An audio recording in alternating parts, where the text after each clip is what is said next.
जो तुझसे नहीं सुलझते, तेरे उलझे हुए धंधे भगवान और सतगुरु पर तू छोड़ दे बंदे। वही तेरी मुश्किल आसान करेगा, जो तू नहीं कर पाया वो भगवान करे।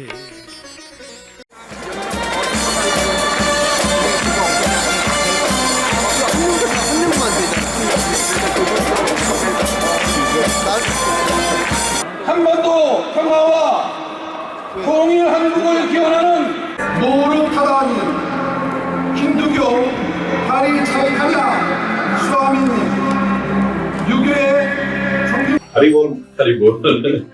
आज हमारे बीच में इस भारतवर्षी नहीं पूरे विश्व की शख्सियत और अध्यात्म का हिंदुस्तान का सबसे बड़ा चेहरा स्वामी हरि चैतन्यपुरी महाराज जी, लाठी वाले भैया जी हमारे बीच में।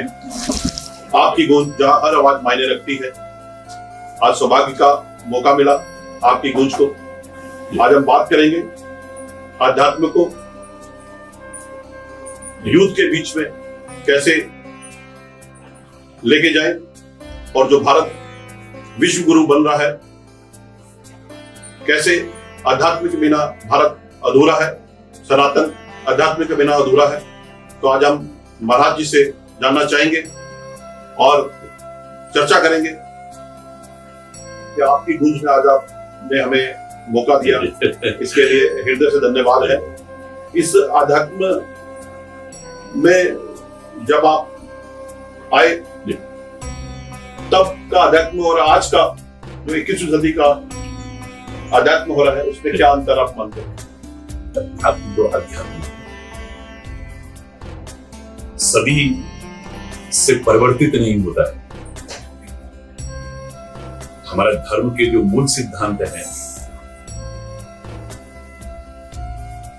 और धर्मानुसार जीवन जीने की जो प्रेरणा है वो हमेशा से एक ही है।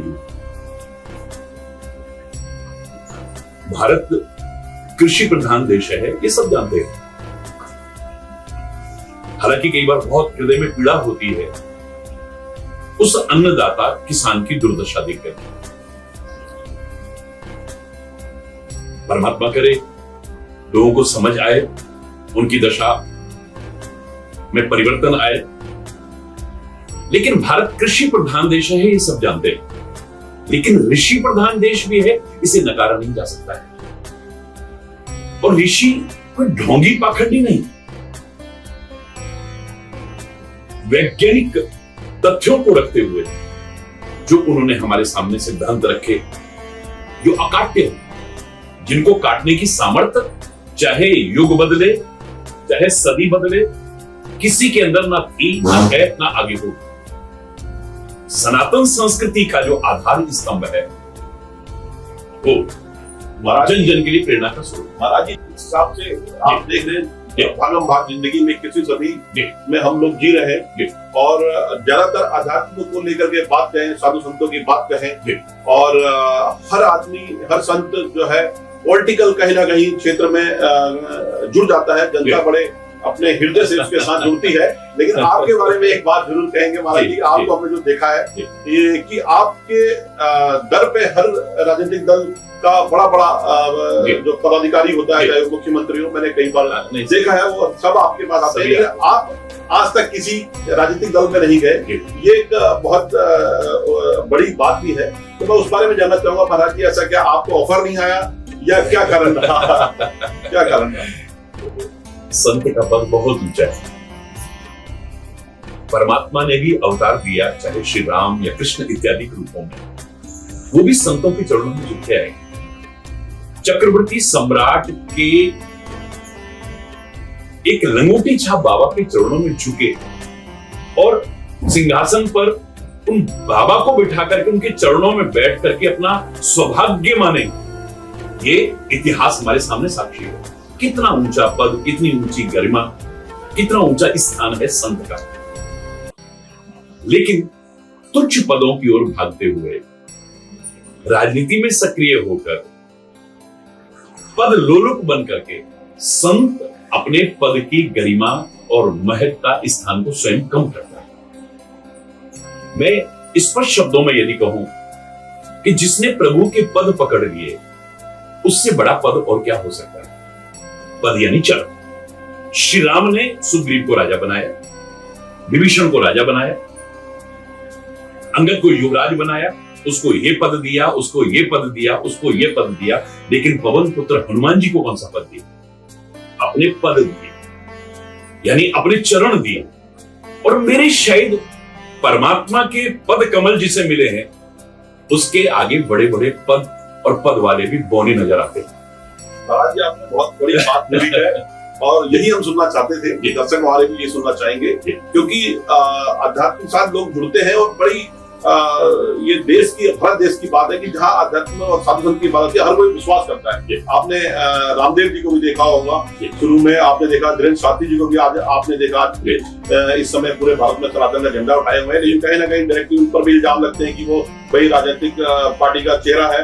लेकिन आपकी जो बात है, आपने ओरिजिनलिटी बात रखी, जो आध्यात्म को जो विश्वास को लेकर लोग जुड़ते हैं आपसे।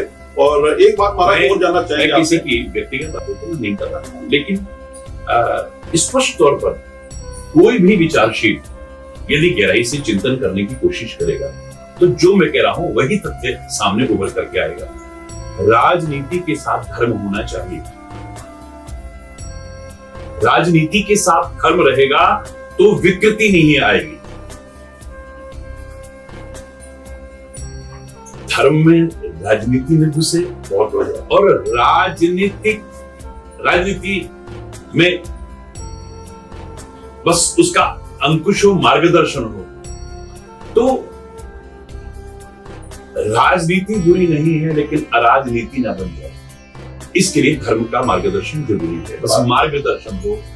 जैसे अयोध्या के साम्राज्य के साथ में गुरु वशिष्ठ थे, जनकपुर के साम्राज्य के साथ भी, विभिन्न साम्राज्यों के साथ में संतों महापुरुषों का मार्गदर्शन रहा। आज आपने एक बहुत बड़ी बात किया कि धर्म की राजनीति, राजनीति का धर्म, जो आपने अंतर बताया, और यही बात होती है जब राजनीतिक में धर्म आने लग जाता है तो वहीं पर आप देख रहे हैं दिक्कतें भी आती हैं। और एक बात और हम आपसे जानना चाहेंगे, जिससे हम क्या हमारे सारे जो दर्शक है या आपके जो भक्त हैं जो प्रभावित होते हैं, वो एक बहुत हटके बात है कि आप देशभक्ति भावना को लेकर के आपने अपने जितने भी मैंने आपके सत्संग देखे, और वहां पर मैंने एक अलग चीज देखी, जो देशभक्ति को आप प्रमोट करते हो, जो मेरा अपना एक थॉट होता है कि देश से बड़ा कोई धर्म नहीं शायद, ये इसके बारे में राष्ट्र धर्म सर्वोपरि है। राष्ट्र से बढ़कर के कुछ भी नहीं है। राष्ट्र है तो हम बाल्यावस्था से ही, क्योंकि स्वतंत्रता संग्राम सेनानियों के परिवार से रहा हूं, घुट्टी में हमें ये राष्ट्रभक्ति पिलाई गई, हमारे रोम रोम में बसी हुई। और ईश्वर की प्रेरणा से, गुरु महाराज की कृपा से जब मैं इस वेश में आया तो मैं उन पूरी कथाओं की आलोचना नहीं करता, लेकिन मैंने खाली पूरी कथा नहीं की, पूरा कथावाचक नहीं बना। गुरु महाराज की कृपा से, ईश्वर की कृपा से मैंने राष्ट्रभक्ति को सर्वोपरि मानते हुए जन जन तक वही संदेश देने की कोशिश की है और लोगों ने उसे अपनाया।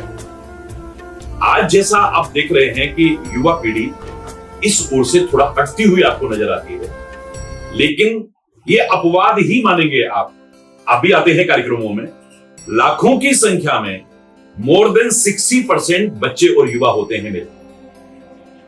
तो ये मैं चाहूंगा कि जन जन को पता रहे इससे बड़ी उपलब्धि क्या हो सकती है। हमारे बच्चे, हमारे युवा इस ओर आकर्षित हो रहे हैं, उन्हें सही मार्गदर्शन तो मिले। धर्म और विज्ञान एक दूसरे के पूरक हैं, अगर मैं कह दूं तो अतिशयोक्ति नहीं है। धर्म से जब विज्ञान दूर होता है तब ढोंग आता है, पाखंड आता है, अंधविश्वास आते हैं, रूढ़िवादिताएं आती हैं। और विज्ञान से भी यदि धर्म दूर रहा तो ऐसा धर्मविहीन विज्ञान भी विकास का नहीं, विनाश का कारण है। तो जब सही तथ्य हम युवा पीढ़ी के सामने रखें तो वो जल्दी आकर्षित होते हैं उससे।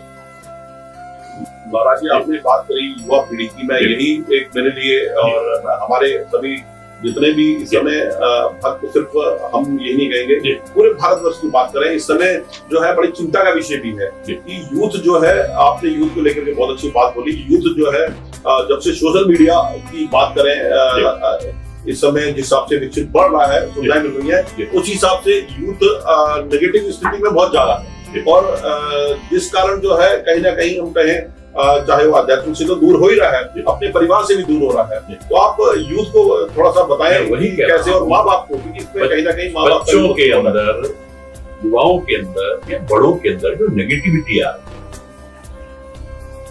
उससे पॉजिटिविटी में बदलने के लिए अध्यात्म ही एकमात्र आधार है। हमारी कथनी और करनी में अंतर न हो। यदि हम अपने उपदेशों को प्रभावशाली और चिरस्थायी बनाना चाहते हैं, एक व्यक्ति उपदेश दे कि शराब नहीं पीनी चाहिए और वो शराब पीता दिखे, क्रोध नहीं करना चाहिए लेकिन क्रोध करता दिखे, लालच नहीं करना चाहिए कहने वाला यदि लालच करता हुआ दिखे, नफरत नहीं करनी चाहिए कहने वाला अगर एक दूसरे से विरोध करे, नफरत करे,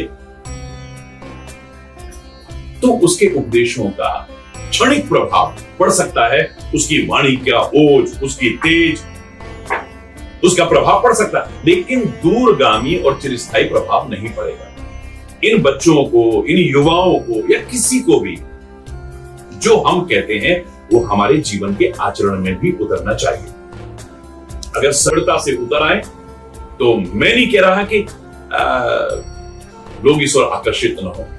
कथा प्रवचन एक व्यवसाय बनकर के रह गया है। क्षमा चाहते हुए कहूंगा, योग, आयुर्वेद, शिक्षा, चिकित्सा, जीवन की जो मूलभूत आवश्यकताएं हैं मात्र व्यावसायिक होकर के रह गई, व्यावसायिकता में नहीं।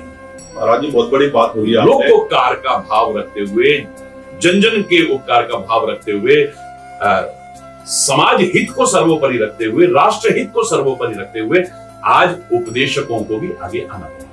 आपने बहुत बड़ी बात बोली महाराज जी। जैसे शिक्षा और चिकित्सा दोनों व्यापार बन गए हैं, वैसे अध्यात्म को भी लोगों ने जो है व्यापार बना दिया है, और इसी कारण जो है कहीं ना कहीं कम से कम आप अपने लाठी वाले भैया के लिए कह सकते हो कि 45 वर्षों से मुझे सुन रहे हैं, 1982 से 1 रुपए की कोई उंगली नहीं उठा सकता। महाराज जी पहले इसी पे आ जाते हैं। मैं जो जानना चाह रहा था, लाठी वाले जो भैया जी की कहानी है, बस छोटी सी जानना चाहूंगा, बहुत सूक्ष्म आप जरूर बताइए और जानना चाहूंगा। लाठी मेरे गुरु महाराज पहले की तो महाराज हमारे गुरु महाराज की दी हुई है कृपा, प्रसादी है, आशीर्वाद है।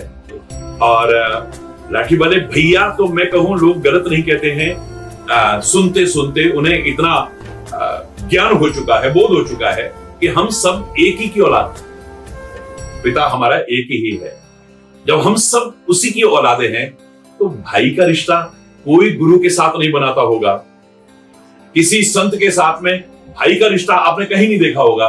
लेकिन मुझे लोग गुरु महाराज भी कहते हैं, कामा के कन्हैया भी कहते हैं, लाठी वाले भैया भी कहते हैं। तो ये जो गुरु महाराज का प्रसाद है लाठी, ये धारण करने वाले अपने भाई को लोग अपनत्व से पुकारते हैं, लाठी वाले भैया। बहुत ये प्यार सभी को मिले, आशीर्वाद में चाहूंगा आज बात मिले। महाराज जी 2017 में आपने धर्म संसद में हिस्सा लिया था, जिसमें तमाम कई देशों के राष्ट्रपति, प्रधानमंत्री, उन्होंने लाइव जो है उस अवसर को देखा, महसूस करा, और हजारों की संख्या में, कई हजार लाख से अधिक जो है, 1 लाख से अधिक जो है तो वहाँ भक्त मौजूद थे। वो बहुत बड़ी उपलब्धि थी, अचीवमेंट था। तो मैं उस बारे में जरूर जानना चाहूंगा। मैंने वहां जो शुभारंभ किया अपने वक्तव्य का, मैं नहीं बोल रहा था, मेरा भारत बोल रहा था। ये मेरे सौभाग्य है कि भारत का प्रतिनिधित्व करने का सौभाग्य मुझे मिला। विश्व धर्म संसद में, यूनिवर्सल पीस कॉन्फ्रेंस में भी कई बार मिला, जिसमें कई राष्ट्राध्यक्ष वहां उपस्थित थे, 76 एम्बेसडर थे, 102 देशों के प्रतिनिधि मौजूद थे और 1.25 लाख से ज्यादा लोग थे। वर्ल्ड तक लोग आ पाए अपने वक्तव्य में, विश्व शांति तक की चर्चा की लोगों ने।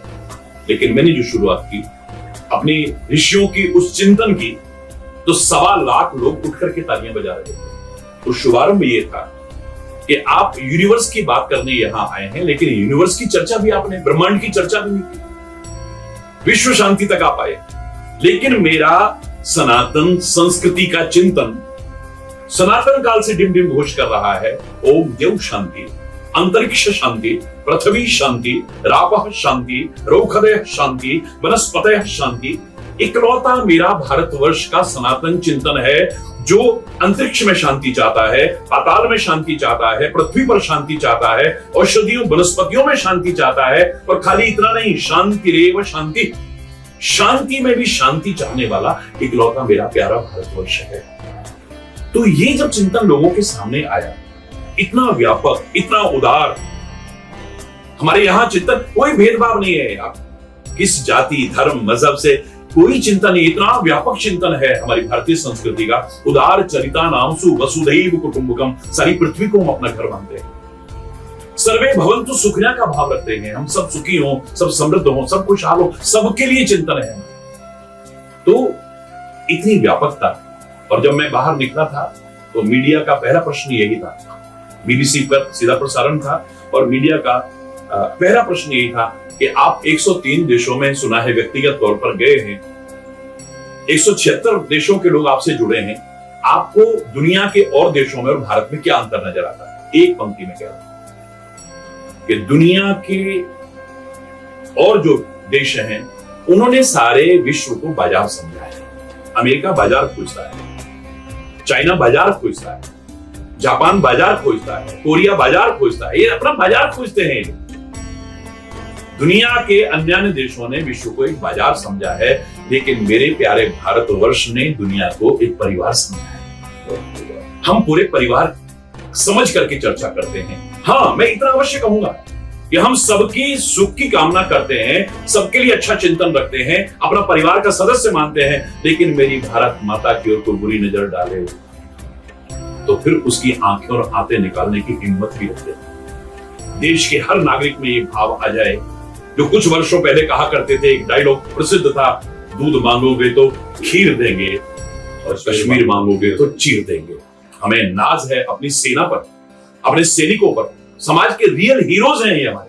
महाराज जी, यही कारण है जो आज हमें समझ आ गया कि आप अपने प्रवचन में क्यों देशभक्ति की भावना हमेशा रहती है, क्योंकि आपने जैसे बताया कि बॉर्डर में भी आप इतने दूर दूर के हैं और आप वहाँ सत्संग देते हैं, ये बहुत बड़ी उपलब्धि है और हमारे पास शब्द नहीं है इसके लिए, क्योंकि धन्यवाद हम पूरे भारत की तरफ से देते हैं। और दूसरा महाराज जी, इस समय देश का जो वर्तमान स्थिति चल रही है, एक महत्वपूर्ण क्वेश्चन पे आपसे जवाब देना चाहूंगा, क्योंकि पूरा देश जो है इस समय धर्म की राजनीति कर रहा है, जो राजनीतिक हालात चल रहे हैं, और जिस कारण, क्योंकि भारत सभी को मालूम है लोकतांत्रिक देश है और सबसे बड़ा विश्व में लोकतांत्रिक देश कहलाता है, तो आप आज की राजनीति को कैसे, किस एंगल से देखते हैं? चाहे आप राजनीतिक से नहीं जुड़े हैं, लेकिन हर एज ए जागरूक नागरिक होने के नाते और एक संत होने के नाते आपसे ये जानना चाहूंगा। मैं सबसे पहले अपना एक पंक्ति में कह दूं कि जो भी राष्ट्र प्रेम और भक्ति की चर्चा करे और उस मार्ग पर चले, वो कोई भी क्यों ना हो, हम उनका सम्मान करते हैं। जहां तक व्यक्तिगत मेरा सवाल है, ना मैं किसी दल में हूं, न किसी दलदल में हूं, करोड़ों लोगों के दिल में जगह बनाई है और वो बनी रहे, उसी के लिए प्रयत्नशील रहता हूं। जहां तक राजनीति की चर्चा है, मैं खुला आह्वान करना चाहूंगा सभी का कि हम देश के सामने विभिन्न जटिलतम से जटिलतम समस्याएं हैं, लेकिन उनका राजनीतिकरण नहीं। हम आपसी सौहार्दपूर्ण वातावरण में मिलजुल करके जनहित को सर्वोपरि रखते हुए, समाज हित को सर्वोपरि रखते हुए, राष्ट्र हित को सर्वोपरि रखते हुए सुलझाने का प्रयास करें। बहुत बड़ी बात आपने संदेश दिया। महाराज जी, आप एक अंतिम जो है आपसे क्वेश्चन करते हुए थोड़ा सा, और मैं चाहूंगा आपकी गूंज के लिए आप कुछ संदेश देना चाहेंगे, और आपकी गूंज जन जन तक गूंजती रहे, गुंजायमान रहे, सारी दुनिया में गुंजायमान हो। याद रखना, लोग लूट के ले गए हमारा सोना, चांदी, हीरे, जवाहरात, कोहिनूर, खजाने बेशक, लेकिन अध्यात्म ज्ञान अभी भी हमारे मनुष्यों के मस्तिष्क में है। व्यवसाय बना करके निस्वार्थ भाव से चंद लोग भी एकजुट होकर के उसके प्रचार प्रसार में लग जाएं, मैं चैलेंज करके कह सकता हूं, मेरा भारत फिर से जगत गुरु के पद पर प्रतिष्ठापित होगा और विश्व की महान शक्ति बनकर के उभरे। और आपकी गूंज आपके माध्यम से जन जन तक गुंजायमान हो, राष्ट्र प्रेम का ये संदेश, क्योंकि एक वो जमाना था, हमारे भारतवर्ष के वो सेनानी कहा करते थे कि मर के भी न जाएगी मेरे दिल से वतन की उल्फत, मेरी मिट्टी से भी खुशबू वतन आएगी। मरने के बाद मेरी मिट्टी से भी वतन की उल्फत की, मोहब्बत की खुशबू आएगी। आज जीते जागते क्यों नहीं? आइए पाश्चात्य सभ्यता का अंधानुकरण त्यागिए, मेरे भारत की उस अमूल्य और महान संस्कृति की ओर लौटिए जो इतनी समृद्ध है, उसके बल पर जगत गुरु रहा है मेरा भारत देश। लाख फोड़ लो बम बेशक, नहीं कुछ हाथ आएगा, तेरे नापाक इरादों से ये तिरंगा झुक न पाएगा। तेरी औकात क्या है? गौर से सुन, अरे वो आतंक अमन का चमन भारत है, सदा ही खिलखिलाएगा। है प्रीति जहां की रीति सदा, मैं गीत वहां के गाता हूँ, भारत का रहने वाला हूँ, भारत की बात सुनाता हूँ। है प्रीति जहां की रीति सदा। भारत माता की जय। वंदे मातरम। आपके सभी दर्शकों को बहुत बहुत बहुत बहुत हार्दिक शुभकामनाएं और आपके चैनल के लिए बधाई भी और हार्दिक शुभ आशीर्वाद। आपका पुनः बहुत बहुत धन्यवाद। हरि बोल। हरि बोल।